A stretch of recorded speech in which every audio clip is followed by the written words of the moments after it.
I've raised my brows at a lot of things you've done, but never in my wildest dreams did I think you were capable of something so blasted stupid. Mind yourself, Major. I won't permit this insubordination while there's still so much work left to do. Mind myself? Stars, you're brainless. We found Darth Norok, Colonel, and he wasn't too happy to hear about what you've been up to. You had the brass to speak for a member of the Dark Council without his permission, but that wasn't reckless enough for you. Not telling anyone that Norok was missing. Forging his orders. And the best part's gotta be how you dragged us into your stupidity. I know Norok was a pain, sir, and I know he was keeping you from supporting the Empire the way you thought was right. I might have understood if you had just told me about all of this from the start, but you lied to me, and that I don't understand. Falsifying the word of a Sith is a serious transgression, Colonel. And you put everyone at risk. Where is Darth Norok? He attacked us when we destroyed the Republic's guns. We had to kill him. Then how can you blame me for what I've done? You saw for yourself what Norok does to anyone who opposes his greed, and you stuck by what you thought was right. Just as I did. Other than making a complete fool of yourself, what exactly did you do? Whatever mess you found Norok in was the result of his own arrogance. When I lost contact with him, I simply took advantage of his absence. My entire career, I've done nothing but prove my admiration for the Sith. I served without question, believed they had a right to rule the Empire. Until I had a chance to lead this operation, I cherished the idea that I was helping soldiers live to see another day. Norok, however, kept saying I needed to think bigger. He wanted all of Manaan under his rule, but we didn't have the resources to sustain a prolonged occupation of the entire planet. It would have achieved nothing. Nothing more than a boost to Norok's ego. I refused to sacrifice faithful citizens of the Empire for something so irresponsible. And I do not regret that decision. Or the decision to use Norok's name, if it means not one life will be wasted on a Sith's ambition. I see you finally solved your communications problem, Colonel. Now that the lines are open again, I need an update on your progress.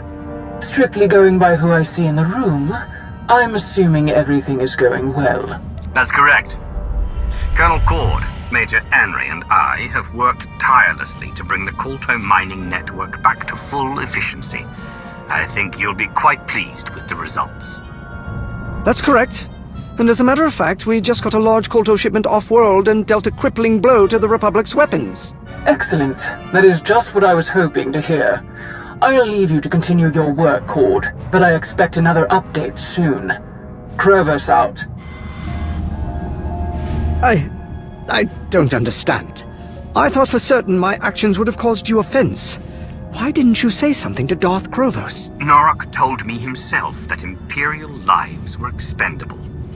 He died trying to prove that point. I want those ideas to die along with him.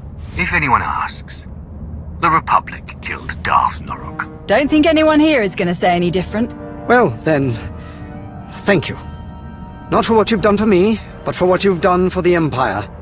Many will owe their lives to you. You've given us a secure foothold on Manaan, which means a more certain path to victory. But there is still much to do. Speaking of which, we'd better get back to it. Unless you don't plan to stay, Major. Of course I'm sticking around. At least until I find someone else to give you a kick in the pants when you get another one of these half-baked ideas.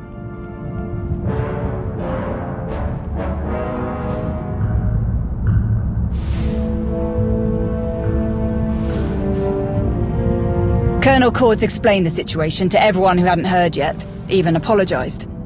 Didn't see one tear shed over losing Darth Norok. Thought that was interesting. Guess I shouldn't be surprised. Not too many of us were looking forward to taking over all of Manaan. Now we can focus on what we came for. I like it when you talk business. You sound so assertive. Really?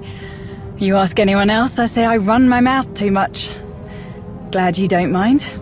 I've seen you in action so many times, and you still never cease to amaze. Not to mention all the times you've come through for me. You're probably tired of everyone constantly falling over themselves for you. I'm sure you don't need to hear me go on about how amazing I think you are. But I can count the number of people I trust on one hand. Every time we meet, you more than earn your place on that list. Hope you know how much I appreciate that. If you want to show me how much you appreciate me, you can start by buying me a drink. Not a bad idea, but I've got something better in mind.